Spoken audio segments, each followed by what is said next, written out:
In the wake of a stunning electoral blow that shook the ruling party to its core, Prime Minister Hiroshi Nakagawa's announcement to remain in office has ignited a wave of criticism from both ordinary citizens and members of his own party. Far from rallying confidence, Nakagawa's decision has deepened existing fractures within the political establishment, raising serious questions about leadership accountability, democratic health, and the future direction of the country. A leader defeated in spirit.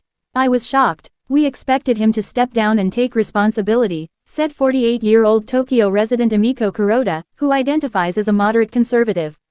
Instead, he's acting like nothing happened. It feels like he's ignoring the will of the people. This sentiment echoed across social media, where hashtags such as #StepDownNow and #LeadershipCrisis trended nationally within hours of Nakagawa's press conference.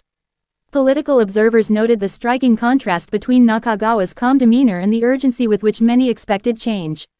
Despite the ruling coalition losing its majority in the House of Councillors, Nakagawa stated firmly, "I accept the voice of the people with humility. But now is not the time to abandon responsibility. I will see the reforms through." Critics argue this posture is less about responsibility and more about denial. Even within his party, tone-deaf and detached. The Prime Minister's own party, the Liberal Democratic Front (LDF), is far from united behind him. Senior members, many of whom were stunned by the election losses, have begun openly questioning Nakagawa's decision. A mid-ranking LDF lawmaker, speaking on condition of anonymity, said, "We were hoping for fresh leadership to rebuild the party. Instead, we have a leader who seems blind to political reality. Even if he survives this term, it's obvious that he will suffer a major defeat next time." Internal party discussions, according to several insiders, have already begun exploring options for a leadership challenge. Some factions within the LDF believe that if Nakagawa doesn't voluntarily resign by the upcoming party congress, pressure will mount for an emergency vote of no confidence. "We must ask ourselves whether we're serving the public or just preserving one man's ego," said another party official. The election that changed everything. The upper house election earlier this month was a pivotal moment. Voter turnout surged to 58.5%, the highest in over a decade, with disaffected youth and independents flocking to the polls. The ruling coalition lost 24 seats, a devastating blow that left it clinging to power with minimal support from independent lawmakers. Key issues like inflation, aging infrastructure, and controversial defense spending dominated the campaign. The opposition coalition, led by the Democratic Reform Party and bolstered by grassroots movements, successfully framed the election as a referendum on Nakagawa's leadership. Many believe the loss reflects not just dissatisfaction with policy but with Nakagawa's leadership style itself, often described as top-down, rigid, and out of touch with ordinary lives.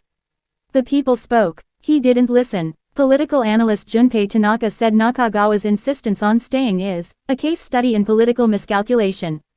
Usually, after such a defeat, leaders step down to allow space for renewal. His decision to stay sends the message that the people's verdict doesn't matter, Tanaka explained. He may survive politically in the short term, but he has lost moral authority. The opposition wasted no time seizing on the moment. Democratic Reform Party leader Masaki Ando said, "A leader who cannot recognize the end of his own political legitimacy is dangerous."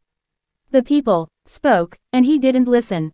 "We will continue to challenge his authority at every step." Grassroots uprising. Beyond the halls of parliament, a grassroots response is gaining momentum. Over 100,000 people have signed a petition demanding Nakagawa's resignation within just 2 days. Public demonstrations are being planned in major cities for the weekend, coordinated by civil society organizations and student groups. "We are tired of leaders who refuse to be accountable," said 21-year-old activist Ryo Matsuda.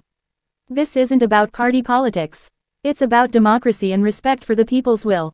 Similar protests in past decades, like those against unpopular reforms in 2007 and the student-led protests of 2015, have shown that grassroots pressure can significantly alter the political landscape. Strategic delay or calculated gamble. Some insiders suggest Nakagawa may be staying on to oversee a final cabinet reshuffle and party reorganization before stepping down voluntarily later this year. "If that's the plan, he's doing it badly," quipped one political columnist. "It looks less like strategic leadership and more like someone refusing to leave the stage after the curtain call."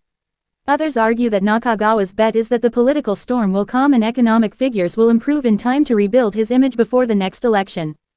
But with inflation remaining high, wage growth stagnant, and international tensions simmering, that path seems fraught with risk. Where does this leave Japan? The nation is now in a precarious political moment.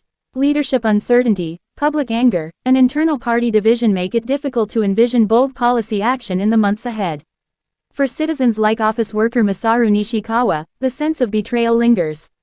When we vote, we expect our voices to matter. But this feels like we were ignored, he said. If this is democracy, it's not the kind we deserve. Meanwhile, for the LDF, the deeper question is whether loyalty to one man is worth risking the party's future. With municipal elections coming up and the next lower house election not far off, every decision now will reverberate across the political landscape. And as the pressure mounts, so does the question no one in power wants to hear, but that the people are now asking loudly: when will he go?